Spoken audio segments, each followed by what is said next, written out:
Y es un vídeo que cuando terminé de hacerlo me di cuenta de que realmente conjugaba estas dos cosas que he dicho, que parece que vienen de los géneros de la pintura o de los géneros del arte en general, que son el retrato y el paisaje, ¿no?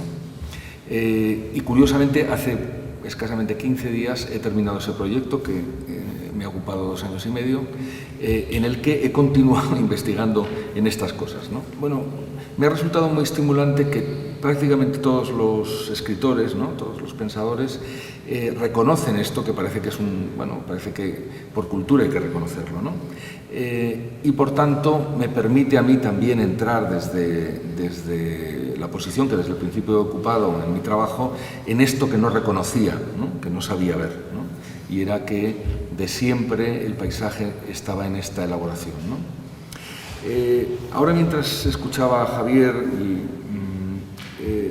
me venía a la cabeza un texto que leí de una amiga que se llama Montse Rodríguez Garzo, también pintora, pero sobre todo psicoanalista en este momento, y que se titulaba, era una conferencia que se titulaba El paisaje con figura, jugando con esta idea de paisaje con figura, pero ella hablaba del paisaje como elemento configurador de la subjetividad, ¿no?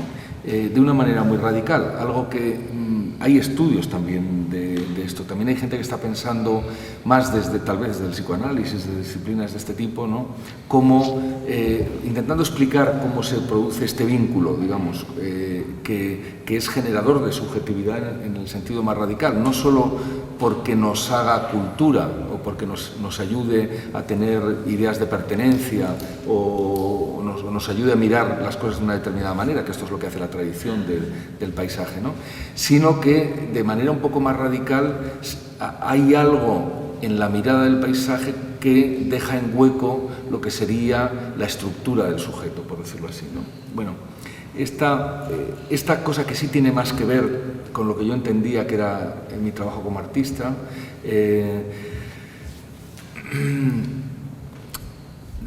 a través de la lectura que he hecho estos días, en las últimas semanas, de los textos del libro, me he dado cuenta de que se relacionaba con toda una tradición de pensamiento del paisaje, ¿no?, que termina por un extremo en la ecología o en la ingeniería o en, digamos, todas estas reflexiones sobre la intervención pura y dura del hombre en el medio, y que por el otro lado tiene que ver con toda la reflexión que va digamos, de estética, puramente estética, ¿no?, sobre la forma de entender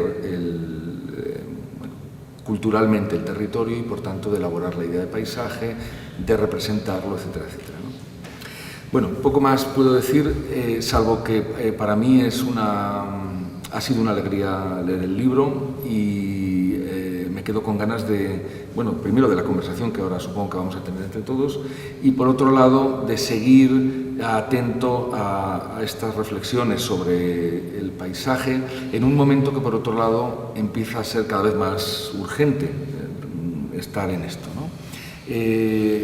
Comentaba antes, mientras estábamos esperando, que ayer, bueno, yo desgraciadamente a veces leo poco la prensa y un día puse la tele en la puerta porque me harté, así que no tengo esa ventana abierta. Y ayer me comentaba un artista en Madrid, en una inauguración, que había escuchado esta noticia terrible de que a los polos le quedaban 40 años, ¿no? Bien, más allá el aspecto científico de esta terrible, ya no profecía, sino parece que es realidad, ¿no?, había algo en el orden visual y en el orden simbólico que para mí se quebraba, ¿no?, algo como imposible de ser representado, ¿no?, que es que de repente sobre esta idea matriz del mundo, que es el mapa, desapareciera algo, ¿no?, algo además que desapareciera la polaridad, que es lo que parece que a nivel simbólico nos ayuda a pensar la diferencia, ¿no? Es decir, de repente nos quedamos sin extremos, ¿no? Es algo tan terrible en todos los órdenes, ¿no?, que me parece que más que nunca hay que estar atentos a este libro, ¿no?, y a los que vengan en este sentido, ¿no?, y que, bueno, el arte también aquí parece que vuelve a jugar un papel, ¿no? O sea que también por esta razón es importante estar atento a las cosas del arte, ¿no? Y nada más, gracias por haberme invitado, aunque ya creo que, ya lo he dicho antes, creo que mi intervención es la más modesta de todas, pero tal vez podemos empezar a hacer preguntas, y como Javier pidió antes que le hiciéramos preguntas, yo creo que la mía ya la he formulado.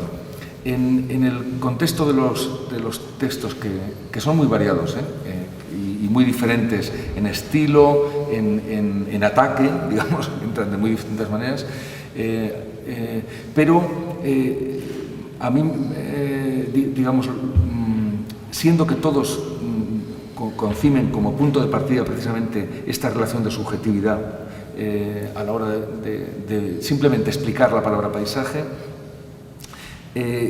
yo en cierto modo me quedo con más ganas de oír algo de esto, ¿no? O sea, de cómo esta relación no solo se dé por sentada, sino que se investigue, ¿no? Digamos, cuáles son las implicaciones que esto tiene de verdad, más allá de lo que sería simplemente una cuestión de reconocimiento de cómo son las formas de la cultura, ¿no? Voy a empezar por contestar tu pregunta, que es la pregunta en algún sentido, puesto que Manolo no ha formulado ninguna en concreto, pero ahora espero que podamos formularlas. Efectivamente, la idea de paisaje está unida a la subjetividad y muy concretamente a la subjetividad de la mirada, aunque podríamos hablar también de la subjetividad de algunos otros órganos, como pueda ser el oído o el tacto o la piel, ¿no? Sin más. Y ese es un fenómeno cultural perfectamente definido, puesto que la palabra paisaje surge en un contexto muy determinado, que es el lenguaje técnico del arte, a principios del siglo XVII, cuando esta palabra se inventa para definir un cierto tipo de pintura. Y obviamente lo que hace el pintor es, de forma subjetiva, captar una realidad exterior, plasmarla en un cuadro y ofrecernos esa imagen subjetiva. La palabra paisaje, como ya he tratado en otros textos, va a costar mucho trabajo introducirla en el mundo occidental y, como ha mencionado también Manolo, pues en el siglo XVIII y los pintores del siglo XIX van a hacer del paisaje un auténtico género. Y es en ese momento cuando los geógrafos primero se dan cuenta de que hay fenómenos complejos porque no son precisamente objetivos, como la altura de una montaña o la forma de un territorio, y buscan una palabra que exprese ese grado de más, que es la objetividad científica, y lo encuentran en la palabra paisaje. De la misma manera, hacia 1920, los biólogos, cuando están empezando a trabajar con ecosistemas, encuentran en la palabra paisaje, de alguna forma, la manera de explicar las relaciones entre los seres vivos y el medio en el que se mueven. Algo que ellos pueden objetivar hablando de energías, ¿no? Tantos julios de energía que pasan de un sistema a otro, pero la energía por sí sola no explica la complejidad del ecosistema, ¿no? Y por eso la palabra paisaje pasa también al campo de la biología. Pero reafirmamos efectivamente todos, incluso el biólogo que hay aquí, Antonio Gómez Sal, ese aspecto subjetivo, hasta el extremo que me contaba hace muy poco Antonio Gómez Sal, que están pensando que esta subjetividad no es un problema estrictamente humano, sino que, a mí me parece un poco sacar los pies del tiesto, pero como anécdota puede quedar muy simpático, estaban intentando ver si las vacas tenían una conciencia del paisaje, toda vez que preferían unos pastos a otros. Es decir, unos territorios de pasto a otros. Es decir, una vez que los seres vivos tenemos la posibilidad de elegir, por así decir, de tomar opciones por una cosa o por otra, y está claro que no todos los seres vivos toman las mismas opciones, se puede suponer que eso sería una subjetividad. Pero efectivamente hay toda una rama científica que trabaja también lo subjetivo, y de hecho en la escuela de Antonio Gómez Sal están elaborando series de fotografías que muestran por estratos sociales para ver cuál es el grado de aceptación o de agradabilidad de distintos parajes. Pero quisiera ahora también, al hilo de alguna cosa que ha comentado Manuel García Guatas, unir tu pregunta con este tema de la legislación de los años 60 que habías comentado, en la cual la legislación define grados de protección según tú has comentado, paisaje pintoresco, sitio natural o entorno de monumento. Bien, ese tipo de categorías en los años 60 tal vez se pudieran mantener. Yo creo que hoy día hay una seria dificultad, porque se estaba confundiendo entonces algo que nos está resultando un lastre a la hora de pensar sobre el paisaje. La idea de sitio natural compaginada con la idea, por ejemplo, de paisaje pintoresco. Hablar de pintoresco es hablar de subjetividad. Lo pintoresco es aquello que sería susceptible de ser pintado o que tiene cualidades estéticas como para que un pintor se interesara por ellos, tal y como dice William Gilpin en sus 3 ensayos sobre la belleza pintoresca.